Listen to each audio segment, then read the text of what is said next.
You join me on this video where I want to talk about all things PVA. I've seen a number of posts recently on social media, and I don't know whether that's from sort of newcomers to the sport, people that aren't just too sure how to use the various different products on the market nowadays. So I want to give you a real quick rundown of all the PVA products on the market and how's the best way to use them in your fishing. Let's start off with Pva Foam Nuggets. Now these ones come in a variety of different colours, but you can also get white ones that are out there on the shelves of your tackle shops. Now these are a really simple product to use. They usually come in big bags like this, so you're going to take you a good while to run out. And just take one out of the bag. And I've also got a rig prepared. So Pva Nuggets allow you to basically mask the hook. So if you're fishing over sort of silty areas or even sort of amongst weed or low-lying weed, all you need to do is give it a lick and then mask your hook point. And not only does it mask your hook point, it keeps your bait sort of flush with the shank of the hook, so there's no chance of the bait twisting round the shank of the hook, leaving your rig tangled before you've even started. So once that kicks away and descends, the PVA nugget will slowly start to dissolve, will rise to the surface, and your rig will just flutter down and lay flush amongst any sort of bottom debris, and yeah, that'll be fishing effectively. Now when this has sort of melted and released itself from the hook, that will flutter up to the top of the surface, which will give you a good indication of if you want to sort of catty out some free bait. So if you want to get your catty and put some sort of pellets or boilies out over your spot, then that's going to give you a good little indication as to, you know, where you can fire to, and you know that your bait then is in and around your hook length and your baited rig.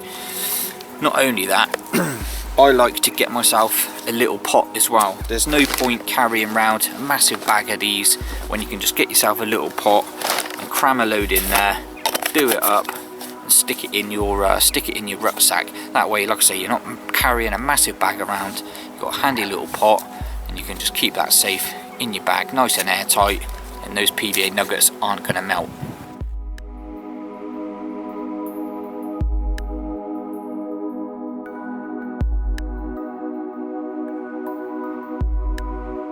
Next up, I'll show you a few things that you can do with PVA tape. Now PVA tape is quite versatile in its uses really. It's got a few different uses, and I use it in these ways in my own fishing.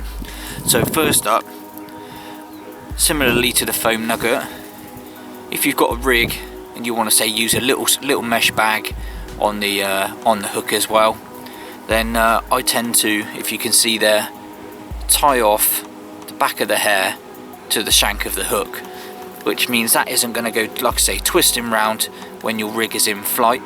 And then I can just nick on a little PVA mesh bag onto the point of the hook, know safely that that's gone out and that's going to be fishing effectively with no tangles. So that's one way that you can use PVA tape. Next up is probably something that's long forgotten, to be fair, and that is a stringer. Now if you've never heard of a stringer, it's essentially sort of 2 or 3 baits or even half baits pulled onto the PVA tape as so. So I've got a dummy rig there, got a couple of boilies mounted on bait and needle and the length of the PVA tape. Now what I do is just double it over like so. The sort of loop end that's been doubled over, I'll just put the needle around it so that the needle runs onto the loop and that can't be pulled off. Put the latch down and just feed the boilies down slowly, not too fast, because you can tend to, if your boilies are quite soft, you can tend to split them. So there's one. Do the same with the other boilie. Slide them down. 2. So what I also like to do is just leave a little gap amongst the boilies. Like I say, usually do sort of two or three boilies on the PVA tape, And what I like to do is then leave a big enough loop at the top to get my rig, drop it through as so. So drop it through the back of the bait. So the bait is hanging out the bottom, and then just push one of the boilies up again, just so that is flush with the bottom of the hook, and then move the other boilie up like so. And I could get another boilie on there. I've just done this 2 bait stringer for video purposes, so I've had a 3 bait stringer on there. There'll be another one underneath that one, and again that is pulled up nice and tight so that I know that that bait isn't going to twist round the shank of the hook in flight. So that's a real sort of old forgotten tactic that I don't really see many people use anymore, but it's definitely one not to be sniffed at. So that's a stringer with the PVA tape. And then last but not least, I won't show you it in this part of the video, but you can use the PVA tape for also tying off solid bags, which I'll show you next.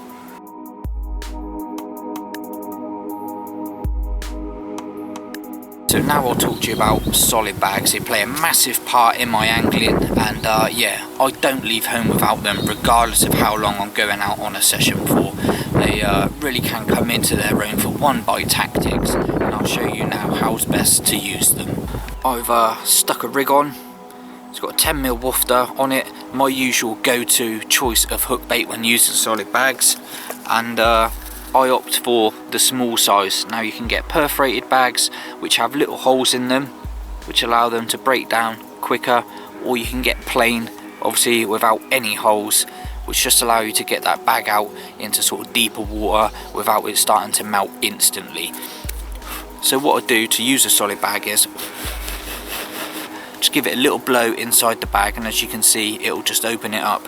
I'll drop my rig into the bag. And personally, I'm quite anal about things like this. I like to have the bait tucked in the corner and the shank of the hook running down the bottom. And as you can see, the remainder of the couple of inches of hook length material are just running up to the bottom of the lead, which I'm just pinching with my fingers so that it doesn't go dropping into the bag. Now what's next you need to do is fill the bag with your PVA contents. So this is where I've seen a lot of people go wrong on social media. They're filling the bag with contents that are too big for this style of fishing. So you want to be using a micro pellet up to a 4mm maximum. Anything bigger than that, you're just not going to feel the corners of the bag, all the little nooks and crannies, and the bag's going to be sort of soggy and limp, and you're not going to be able to punch it out as far as you want to. So what I tend to do is fill the bag with micro pellet up to 4mm pellet, and just slowly build it up. You don't need to go ploughing it in straight away. Give it a little tap. That'll move all the pellets and into the little areas of the bag that aren't being filled up.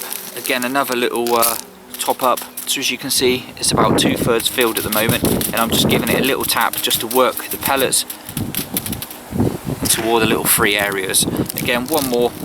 I like to fill the bag up about 3/4 of the way before I then hold the bottom of the bag and just use the lead without disturbing the hook bait in the corner. Use the lead to just pat it down, and then I'll just nuzzle in the lead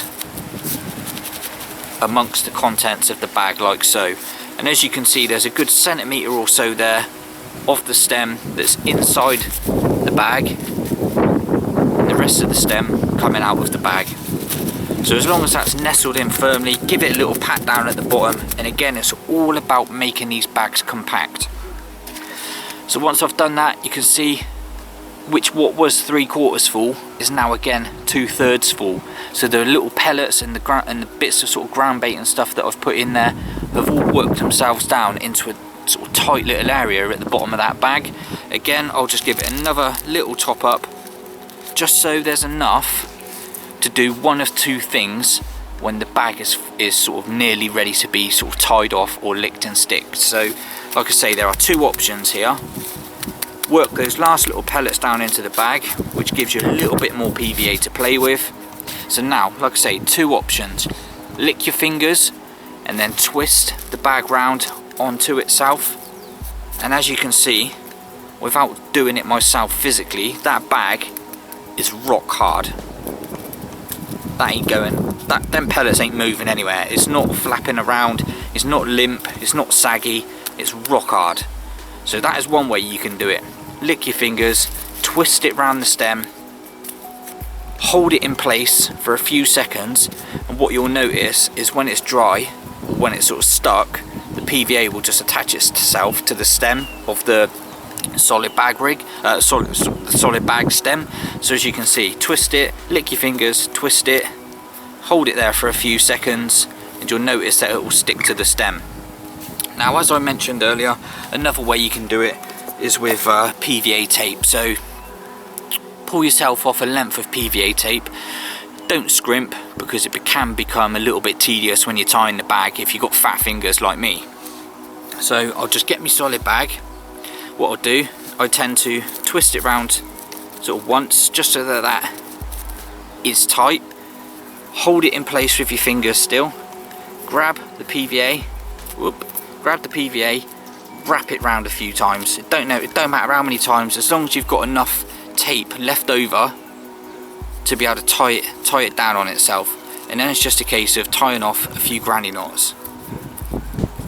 Now that that's tight around the stem of the hook, around the stem of the bag, you don't need to worry about holding the bag. It's just a case of using your fingers to push the tape through on itself, and like I say, just tying off a few granny knots. There's 1, 2. So a couple of granny knots there, that ain't going anywhere. So what you can do, get a pair of scissors, cut off the PVA tape, and then again you've got a couple of options. Just lick and stick the top down, or just trim around the edges with a pair of scissors, so that all looks nice. Now, just to finish off the bag, get it really compact, because that is going to allow you to cast it out, you know, mega distances, as far as you can cast it basically. And when the bag gets to the bottom, that is going to allow the bag to basically just explode, and your contents being a nice little pile and your hook bait amongst it. So what I do, just tap the corner, and you'll see that it leaves a little bit of flappy corner of the bag. Again, another little lick, press and hold it down, corner's stuck down. Again, tap the pellets into the bag from the other corner, and again you'll see another little bit of flappy corner of the PVA. Lick and stick. So there we go. All that needs to be done then, tidy up the top by cutting off the tags, licking and sticking it around the stem, and look at that. That is rock solid, absolutely rock solid, and that is going to go as far as you can cast it.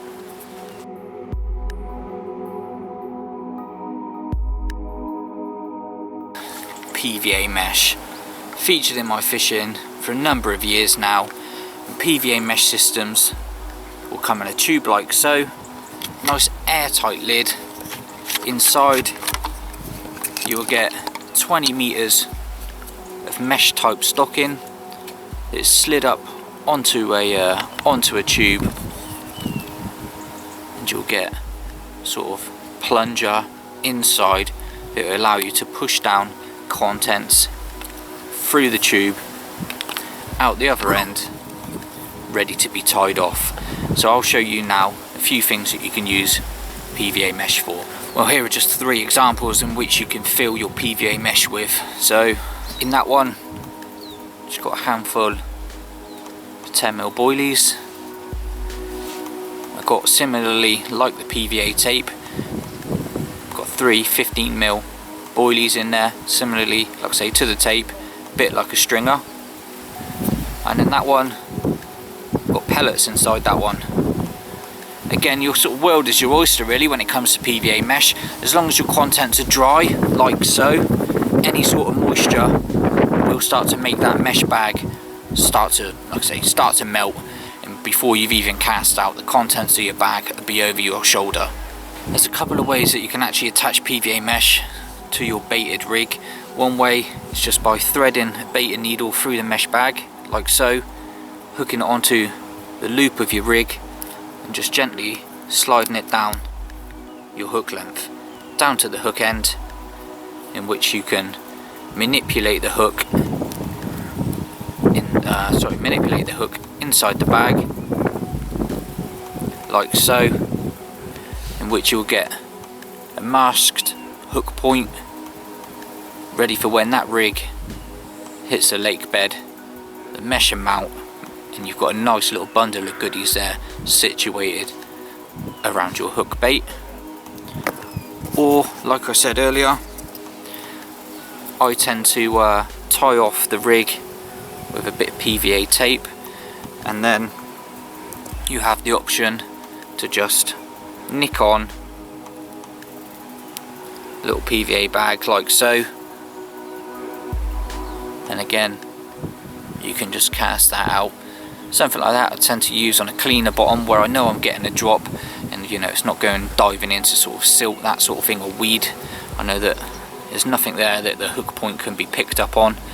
If there was a sort of stodgier bottom or a siltier bottom, then I would certainly go down the line of just tucking the hook point inside the bag just so that it's masked. But this is great for a cleaner bottom where that hook point isn't going to prick anything once it's made its way down to the lake bed. But yeah, a couple of different ways that you can use PVA mesh. Just ensure that the contents are dry contents, and it's certainly a good way of just leaving a nice little parcel of attraction around your hook bait. One last thing I will show you with the PVA mesh is just how to tie it off so that the bags are nice and tight. Again, you don't want the PVA being saggy, flopping around as you're trying to cast it out. So I'll take the tube inside the PVA, drop in your hook bait, and if you just pull the bottom out, you'll see the bottom will just be full of your bait. So what I then tend to do is with one hand pull the mesh down amongst the PVA contents, just so that the mesh is nice and tight. And then with one hand just twist it round, like I say, with one hand just holding onto the top of the bag so there isn't no movement inside that PVA. Pinch it down with two fingers like so, create a loop with your other two fingers. Just turn my fingers round, slide it through, still holding the PVA bag, slide it right down, allow the loop to come over the top of your fingers, just pull it down nice and tight.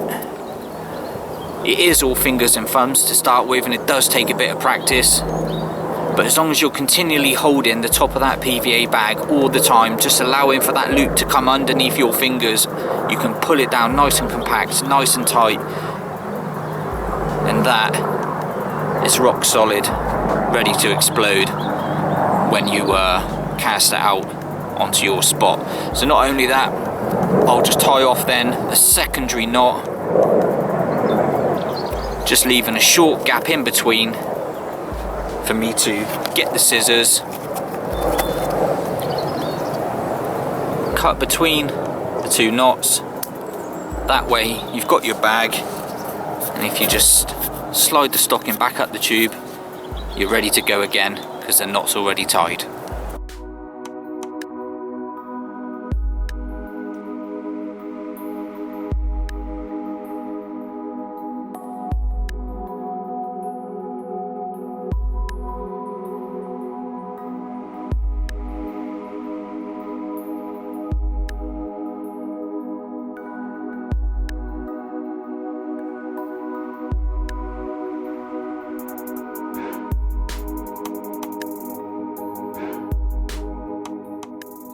gives you a little insight to all the various different PVA products that are on the market and ways that you can use them in your own fishing. If there's one tip that I can give you to take away from all of this, is just make sure everything is dry before you start to use your PVA. So make sure that your fingers are dry, your hands are dry, the rigs and stuff like that are all dry. They don't have any wet or moisture on them, because the minute that any of that starts to touch that PVA, it will start to melt rapidly, and before you know it, like I say, you've gone to cast out and the PVA bag has melted behind you. So if there's one thing that you take away from this, is just make sure all of your components are dry before you start building your PVA bag contents. Thanks for watching. I hope you found this helpful, and I look forward to seeing you soon.